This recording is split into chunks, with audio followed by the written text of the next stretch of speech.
देश के लिए खून ना खौले, खून नहीं वो पानी है जो मर मिटे वतन के लिए, वही सच्चा हिंदुस्तानी है।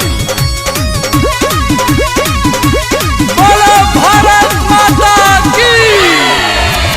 देश खातिर देना पड़े दे देंगे जान वो, ये देश हमारा है, तिरंगा प्यारा है, कभी नहीं बदलेंगे अपना ईमान वो। पाकिस्तानी को सबक सिखा ही दिए मित्रों, राम के रूप में मोदी जी आ ही गए, राम के रूप में मोदी जी आ ही गए, पाकिस्तानी को सबक सिखा ही दिए। शहीदों पे राजनीति करे वो नेता बेकार है, देश से जिसको प्रेम नहीं समझो वो गद्दार है।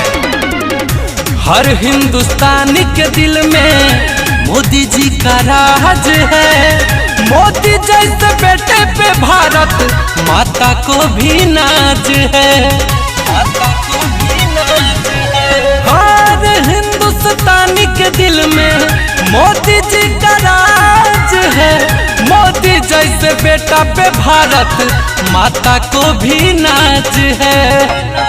अपनी ताकत वो सबको दिखा ही दिए, राम के रूप में मोदी जी आ ही गए, राम के रूप में मोदी जी आ ही गए, पाकिस्तानी को सबक सिखा ही दिए।